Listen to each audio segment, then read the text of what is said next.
வீரத்தமிழர் முன்னணியும் தமிழர் மிர்ச்சி பாசறையும் சேர்ந்து நடத்துகின்ற இந்த பொதுக்கூட்ட நிகழ்விற்கு வருகை தந்திருக்கும் அனைவருக்கும் வாழ்த்துக்களையும் வணக்கங்களையும் தெரிவித்துக் கொள்கிறேன்.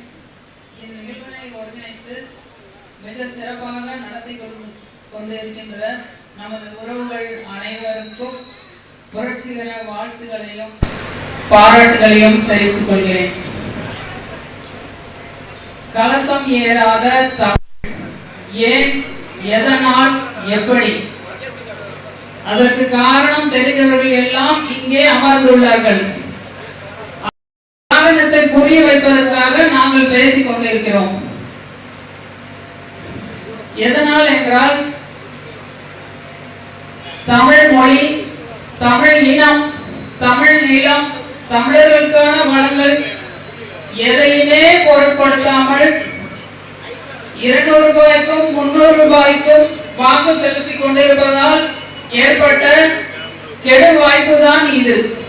இது போன்ற நிகழ்வுகளை நடத்த வேண்டிய சூழ்நிலை. நான் அரசியலுக்கு வந்ததற்கு காரணம் இந்த தமிழ் முயற்சிக்காக தான். எப்படி என்றால், நம்மளுடைய அதற்கு முன்னதாக ஒரு அறிமுகம். நம்மளுடைய தமிழர்களில் யார் யார் சாதனை படைக்கிறார்கள், கூறியவராக இருக்கிறார்கள் என்பதை நாம் எண்ணி பார்ப்பதே கிடையாது. மொழியிலோ இல்லை வேறு நாட்டிலோ இருப்பவர்களை நாம் தேடி தேடி புகழ்வோம். ஆனால் நம்முடைய சேலம் மாவட்டத்தில் சேலம் குப்புசாமி ஐயா என்பவர் 60,000க்கும் மேற்பட்ட புத்தகங்களை படித்து சேகரித்து பாதுகாப்பாக வைத்துள்ளார். இதில் என்ன சிறப்பு என்றால், தமிழருடைய மெய்யியலை இன்றைய விஞ்ஞானத்தோடு ஒப்பிட்டு அந்த காலத்திலேயே நம்மளுடைய சித்தர்களும் ஞானிகளும் எவ்வாறு இப்போது கண்டுபிடித்த இந்த அறிவியல் படைப்புகளை அப்போதே என்று மிக மிக சிறப்பாக கூறக்கூடியவர். நம்மளுடைய சுகவனேஸ்வரா கோயிலில் ஒவ்வொரு பூச நட்சத்திரத்திற்கும் அவர் உரையாற்றுவார். ஆன்மீக தேடலில் இருந்த நான் அங்கு மாதம் 2 முறை அவருடைய சொற்பொழிவை கேட்க போவேன்.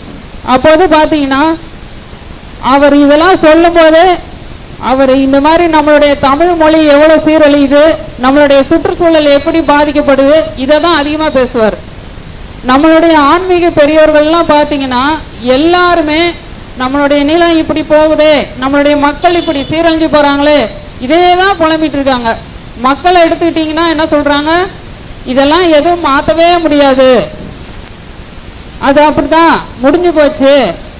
ஏன் தமிழர்களே என்ன சொல்கிறாங்கன்னா, தமிழெல்லாம் அறிவில்லாமல் போயிட்டான், முட்டாளாக போயிட்டான், இவனை மாற்றவே முடியாது இப்படின்னு புலம்பிட்டு இருக்கிற நிலைமையிலே இருக்கிறோம். சரி, அப்போ சரி அந்த கோயிலில் வந்து அவங்க இதெல்லாம் சொல்லிட்டு இருப்பாங்க. சொல்லிட்டு இருக்கும்போது கடைசியாக அந்த சன்மார்க்க கூட்டத்திலலாம் பார்த்தீங்கன்னா கடைசியாக என்ன சொல்லி முடிப்பாங்கன்னா, கருணையில்லா ஆட்சி கடுகி ஒளிக, அருள் நயந்த சன்மார்க்கர் ஆள்க, இது ஒன்று சொல்லுவாங்க. அதுக்கு அப்புறமா என்ன சொல்லுவாங்கன்னா, ஏரி குளம் ஆறு இது போன்ற நீர்நிலைகள்லாம் நிறைந்து நாம் வளமோடும் செழிப்போடும் வாழணும் அப்படின்னு வேண்டிப்பாங்க. நான் அப்போதான் அதை கேட்டுக்கிட்டு யோசிச்சுட்டே இருப்பேன், இந்த ரெண்டுமே நடக்கணும்னா என்ன பண்ணணும் அப்படின்னு. இது ரெண்டுமே நடக்கணும்னா கட்டாயம் இங்கே அரசியல் மாற்றம் தான் வேணும். ஏன்னா இப்போ இங்கே இருக்கிற தண்ணீர் நீர்நிலைகள் எல்லாம் ஒரு 32 ஆறுகளையும் மணலை அள்ளி மொத்தமாக சாகடிச்சிட்டாங்க. அதுக்கப்புறம் இருக்கிற குளம் குட்டை எல்லாத்துலேயும் குட்டைகளை போட்டு குமிச்சு அதை அப்படியே பிளாட்டாக மாற்றி விற்பனை நடந்துகிட்டு இருக்குது. அப்போ எப்படி நமக்கு குடிக்கிறதுக்கு தண்ணீர் வரும்? இது மாதிரி இது குடி தண்ணீர் தான் வந்து மனிதனுக்கு அடிப்படை தேவை. நமக்கு மட்டும் இல்லை, எல்லா உயிரினங்களுக்கும் அது தேவை. ஆனால் அதுக்கு வந்து அதை கூட நம்ம மக்கள் கவனிக்காம அப்படியே போட்டு போகிறோம் பாருங்க. இப்போ அண்மையில் ஒரு காணொளி பார்த்தேன். கேரளாவில் வந்து ஒரு சாக்கு மூட்டையை கொண்டு போய் ஒரு நீர்நிலைக்கு பக்கத்தில் ஒருத்தன் போட்டு போகிறான். அடுத்த 5வது நிமிஷம் அவனை அடித்து பிடிச்சிட்டாங்க. அதை எப்படி நீ போடலாம் அப்படின்னு சொல்லி உடனே அடித்து அந்த இடத்துல அவன் தூக்கிட்டு போகிறான். அவன் கொட்டினதான் அப்படியே தூக்கிட்டு போகிறான். நாம் என்ன பண்ணிட்டு இருக்கிறோன்னு பாருங்க.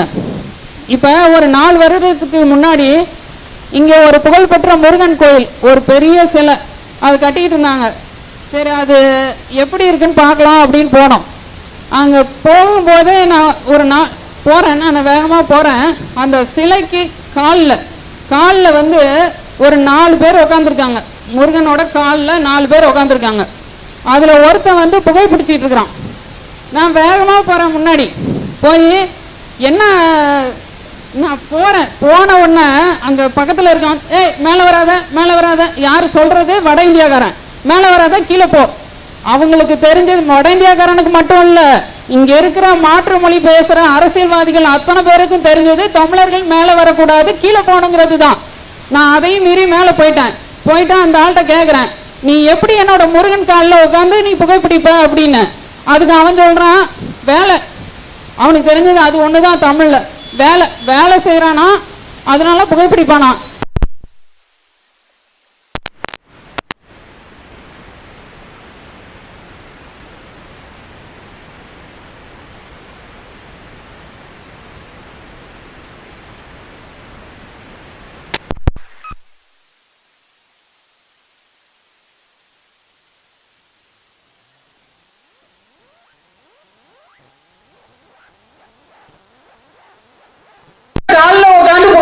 அப்படின்னு.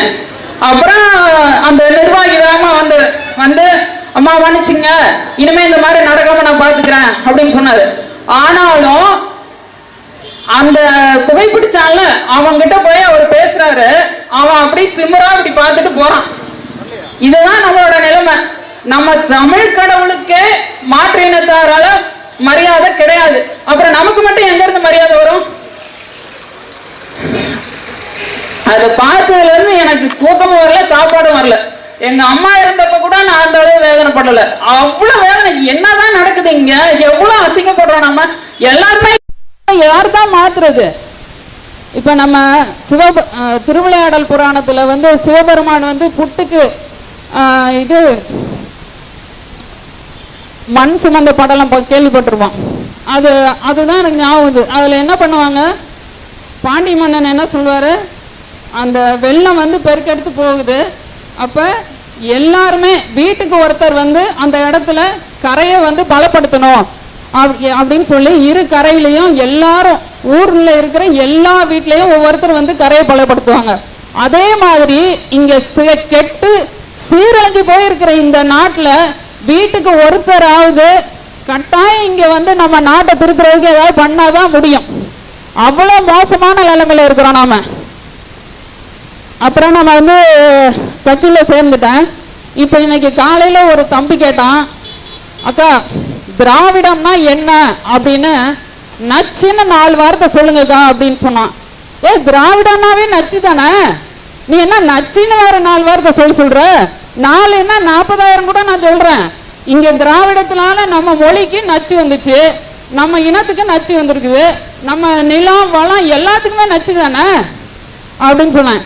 அப்புறம் சரி ஒரு வேறுபாடு சொல்லுங்கக்கா, மற்ற கட்சிக்கும் நம்ம கட்சிக்கும் உள்ள வேறுபாடு சொல்லுங்க அப்படின்னு சொன்னான். 200 ரூபா வாங்கிட்டு கொத்தடிமையா இருந்தா அது திமுக.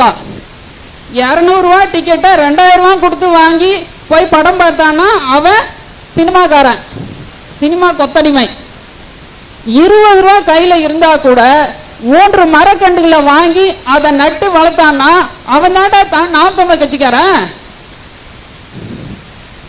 அடுத்தது நாற்காலி பத்தி ரொம்ப எல்லாருக்கும் தெரியும். சரி,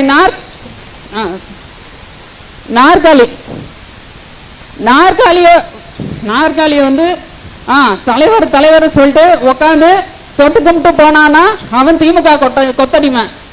நாற்காலிய தூக்கி அங்கேயே உடைச்சிட்டு போனானா அவன் சினிமா தொண்டன். நாற்காலிய எடுத்து அடுக்கி வச்சுட்டு போனா அது நாம் தமிழர் கட்சிக்காரன். இதான்ப்பா வித்தியாசம் அப்படின்னு சொன்னேன். அது மாதிரி இங்க நாம எல்லாத்தையுமே கடந்து எதுக்குமே பயந்துகிட்டே இருந்தோம்னா ஒண்ணுமே நடக்காது.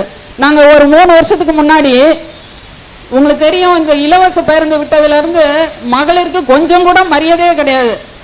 பேருந்து நிறுத்த மாட்டாங்க, அப்படியே நிறுத்தினாலும் ஏறினாலும் அதுக்கு மரியாதை கிடையாது. நமக்கு உட்காரதுக்கு இருக்க தர மாட்டாங்க. ஏன் நீ டிக்கெட்டே வாங்கிக்கோ அப்படின்னாலும் வாங்க மாட்டாங்க. அப்படி தொடர்ச்சியா வந்து புகார். அப்ப நாங்க நம்ம கட்சி உறவுகளோட சேர்ந்து போக்குவரத்து கழகத்திட்ட போய் புகார் கொடுத்தோம். 2 முறை புகார் கொடுத்தோம், ஒண்ணுமே நடவடிக்கை எடுக்கல. அதுக்கப்புறம் இவர் மாவட்ட ஆட்சியர்கிட்ட கொடுத்தோம், அதுவும் நடவடிக்கை எடுக்கல. பல முறை அலைபேசியில் அழைச்சி பேசணும், அதுக்கும் நடவடிக்கை எடுக்கல. அதுக்கப்புறம் நான் என்ன பண்ண ஆரம்பிச்சேன்னா, நான் ஏறுற பேருந்துலலாம் அவங்க இங்க நிக்காது அங்கதான் நிக்கும் அப்படின்னா, நான் அந்த இடம் வந்தவொடனே இங்க நிறுத்துங்க அப்படின்னு சொல்லுவேன். இல்ல இல்ல இங்க நிக்காது. ஏன் நிக்காது? நிறுத்துங்க. உங்களுக்கு ஏதாவது சுற்றறிக்கை வந்திருக்குதா? இந்த இடத்துல இந்த நிறுத்தத்துல நிறுத்தக்கூடாதுன்னு ஏதாவது சுற்றறிக்கை வந்திருக்குதா? வந்திருந்தா காட்டுங்க, இல்லைன்னா நிறுத்துங்க அப்படின்னு நாம வந்து தட்டி கேட்காத வரைக்கும் இங்க எதுவுமே நடக்காது. அதனால நாம வந்து கட்டாயம் விவசாய சின்னத்துக்கு வாக்கு செலுத்தி இங்க ஒரு நல்ல மாற்றத்தை, உங்களுக்கான வாழ்க்கைய, உங்களுக்கான பாதுகாப்பான வாழ்க்கைய, உங்க குழந்தைகளுக்கான ஒரு நல்ல தரமான இலவச கல்விய, தரமான மருத்துவத்தை, எல்லாருக்கும் குடிநீரை பெற்று சிறப்பாக வாழ்ந்திட விவசாய சின்னத்துக்கு வாக்கு செலுத்தணும்னு கேட்டு என்னுடைய உரையை முடித்துக்கிறேன். நன்றி. நாம் தமிழர்.